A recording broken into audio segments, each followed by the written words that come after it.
Real talk, practical steps, career clarity minus the stress. Welcome to BU Careers Academy. Hi everyone, my name's Nadia from BU Careers Academy. I'm just going to give you a quick rundown, a little bit of a snippet of my subject planning workshop that you'll find in my career starter, but I just wanted to give you just some, a few really important factors to consider when you are looking at subjects for yourself or either for your team. So I guess the importance of subject selection is really in terms of it does set the foundation for future kind of pathways. It's important to remember that a lot of things can be changed, but I guess it's getting it as right as we possibly can during each step of the way. Influences obviously university admission, eligibility, and ATAR. Obviously, there are many pathways to get to lots of different places, but yeah, it can certainly can make a difference in terms of particularly the direct pathways, but also, which is such an important point, helping students stay motivated and engaged by ensuring that they're actually taking subjects that they generally do like and they're building skills that they value and they can see the connection with. So that is really important. So just to give you a little bit of an update, if you haven't kind of come across my material before, I am a career practitioner of over 12 years, but also teacher, currently doing both. So I, actually also still work in schools through BU Careers Academy. So I have had hundreds of meeting with students and parents over the last couple of years at both year 10, year 11 and year 12 level. But yeah, really I'm, trying to make a bigger impact and help students and parents kind of navigating this career space. So what I really think is super important is actually for students to know themselves and actually know their options. And these are really just um, two critical things throughout a student's career, that they need to find ways and find time and space to actually reflect on the activities that they're kind of doing and what they are enjoying and what they are not enjoying and why that might be, and actually kind of then building that kind of information and using that to inform their next steps. Secondly, if they don't understand or not aware of the different kind of options, then they also can't choose them, or they can't choose them confidently. So that's also really important. And so that's a really big part of my programs in terms of getting students to understand themselves, but also really being able to engage and know their options. So often, subjects can be changed. Of course, students' interests and career goals will change as well. I don't think students quite realise that they will as much as they do. And I think it's probably human nature not to even realise how much we actually change, particularly adolescents and even kind of early in our career, that kind of 18 and early 20s. There's a lot of change happening in that kind of time frame that we just kind of underestimate, I guess, when we're making decisions. And of course, there's many pathways to a career decision, as I am sure if you're parents that you do know, and you probably have your own story. Okay, so kind of like I was just saying before, career choice, if your son or daughter or yourself, if you are thinking, oh, I really thought I was going down that science path, but I'm really just not enjoying those subjects anymore. I'm finding them challenging, but I've really loved design or business or whatever it might be. It's that chance to reflect and figure out why that might be. Is it just that particular subject, or is there a real shift potentially, to kind of research your options and then take action and make another choice. And this is kind of a process that you'll continue to use, I guess, throughout your career journey for sure. Sorry, I think I skipped. Oh no. Okay, so she's definitely shaking her head because I definitely don't want students to be choosing subjects based on their friends' selections. It's really important that students make their own judgment based on, yeah, themselves and what they know are their strengths and interests, and also what they know about the subject through this. And they may speak to friends, that's absolutely fine, or other people doing the subject, but they then need to go and do their own research, because one subject that a student absolutely loves, obviously another student could absolutely hate because of interest, because they find some things challenging, they might find something too easy, whatever it might be. So it's really important to, yes, take on board some feedback, but then go ahead and do your own research as well. And scaling. So scaling, it should not be, your number one reason for doing a subject. And for a lot of parents in particular, and students, it seems often to be, oh, well, if it doesn't scale up, well, I'm not doing that subject. But that's really not going to be in the best interest of the student, really. Scaling is so that you can basically choose any subject. That's the purpose of scaling. Of course, you can get, language bonuses and the math scale, across each other. But besides that, really, the idea is that you can choose any subject. And if it's playing to your strengths, and you're really enjoying it, then you'll do, as well as you can. And that's going to be a far better outcome than, doing a subject that you're, don't have strengths in it, and probably not doing so well. Even if you get a slight bump up, you'll probably end up on a lower kind of study score anyway. I have other videos, in my workshop, I go more into ATAR calculations to kind of give examples of students that perhaps had scaling up subjects, but their ATAR wasn't as high as somebody that played to their strengths. Even though their subject scaled down, they still did really well.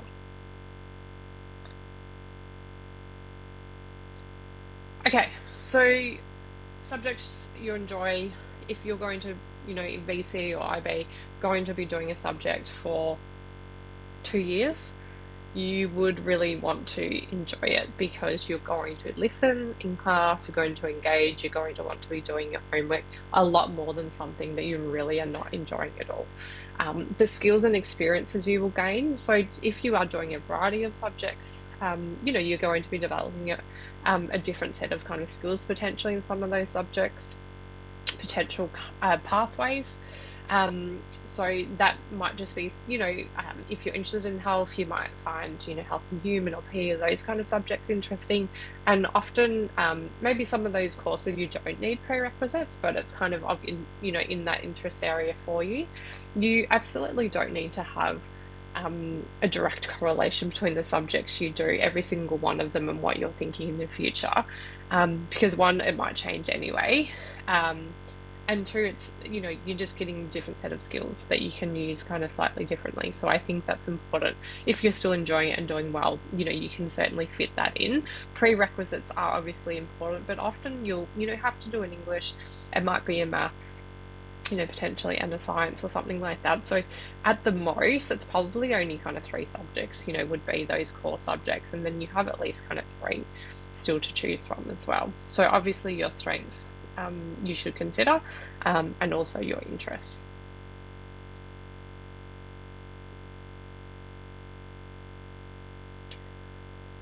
So in terms of subject selection at different levels, year 7 and 9, really it's just about trying everything, and just reflecting and seeing what students like. So trying subjects they've never tried before if they have electives, just doing as well as they can in their English and their maths and sciences, just setting up that solid foundation. You'll still have to, and even humanities and histories, just doing as well as you can, building those skills, and just trying and getting out of their comfort zone with the subjects they choose, the co-curricular activities, and anything that they're trying. Year 10 is still a time that they can be kind of changing, and trying out different electives. They may be looking at accelerating a subject or something like that. But really, it's not until kind of those final 2 years that they're starting to really kind of lock in those choices. But realistically, a lot of students will still have many, many options available to them, as prerequisites, for many courses are not going to be a huge kind of deal.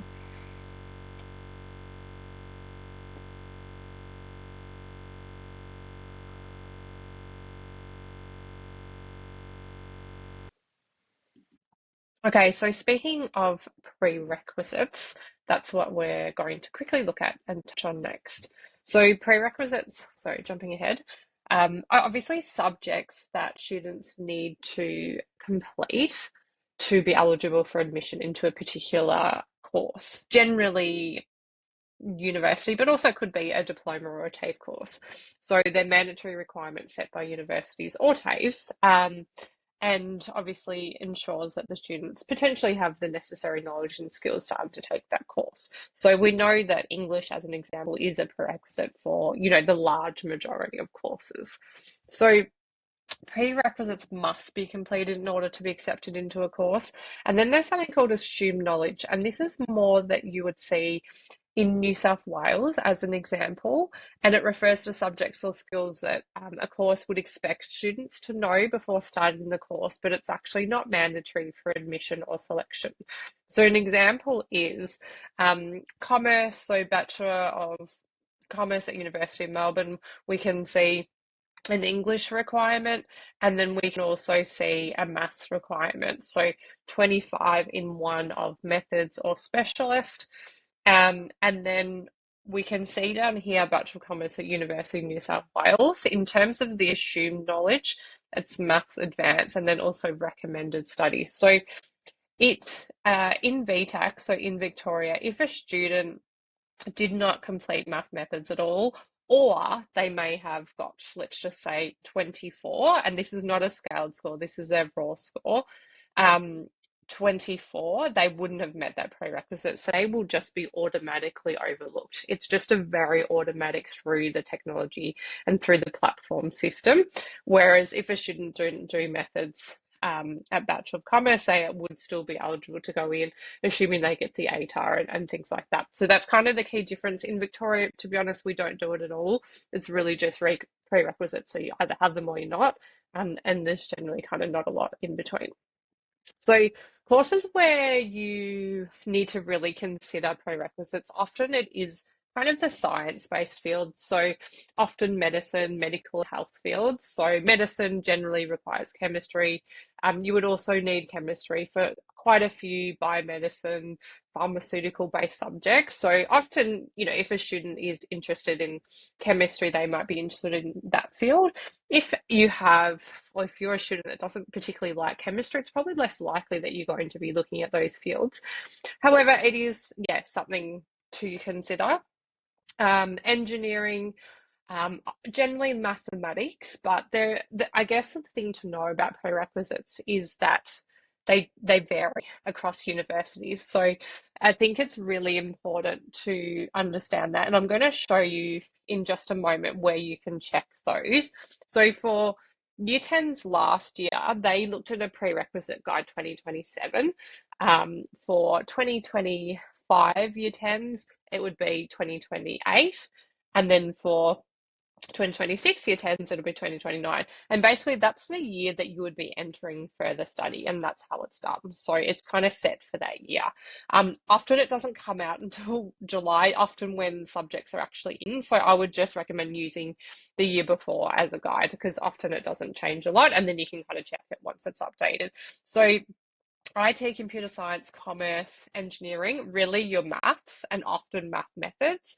Education just has a year 11 maths requirement, which is quite unusual. Generally, the prerequisite is for the 3-4 studies, but for education, it's just the units 1, 2.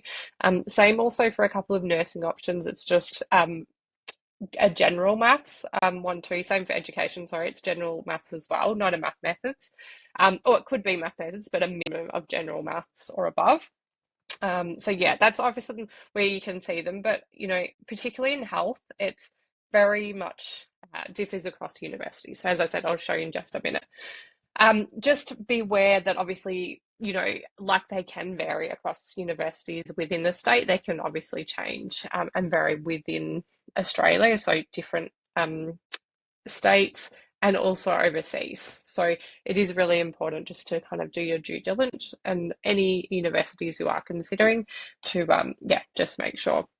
So I have also this subject selection resource where you can kind of get all of these links. And the one I wanted to show you is just this prerequisite resource. So for 2028, I'm just going to kind of jump on here.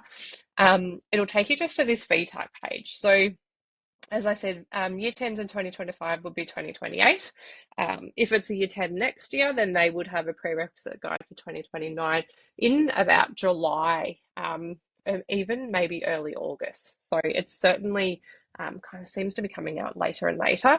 But basically, how it works, you'll just have all of the universities and also TAFEs listed, and you can kind of click on each one and just basically see the courses. So we can see any maths, for all of these. We can see some OTs, just English. We can see paramedicine. There's a range of different subjects that would qualify. So you just have to do two.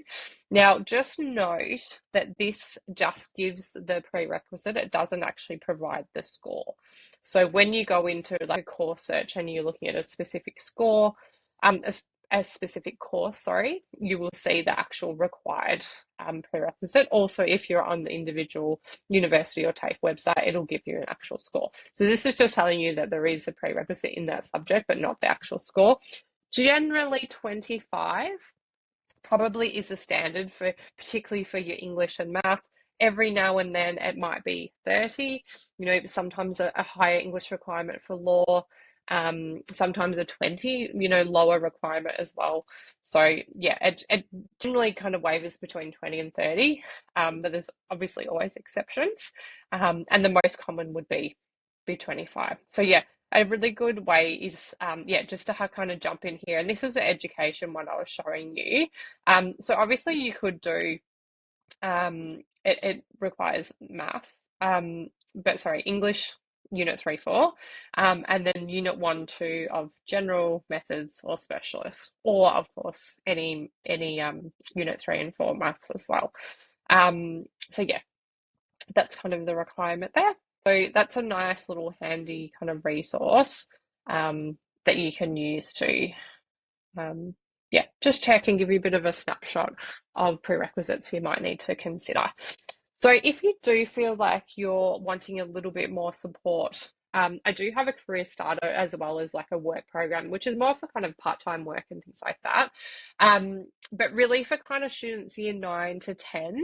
So particularly if you are, do have a student, or if you are a student kind of in year 9, it could be a good resource to have. So we go through a more detailed kind of subject planning. I go through in a lot more detail in terms of kind of how the VCE works, how the IB works, looking at vet programs and, all of those kind of things in that subject planning workshop.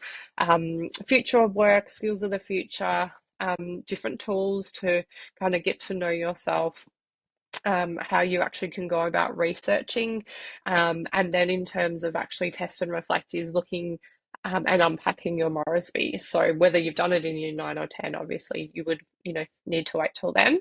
Then you would have access to this. There's also a BU Careers Academy Parent Hub that I've just kind of commenced, that you can kind of jump in and just kind of ask questions, and I'll kind of get back to you. So yeah, it's generally 79. I'll just, if you put in the code starter, it'll be just $49. So you can always jump in and do that.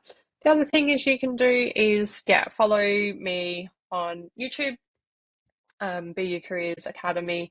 I've got a lot of resources there. I've got my podcast, the Gen Z Career Playbook. Follow me on LinkedIn or Instagram or Facebook or wherever you'd like to follow me. Or you can send me the good old email at hello@bucareers.academy. So thank you so much for joining. Hope it was helpful. Would love to hear any feedback or any questions you have. And good luck, subject search.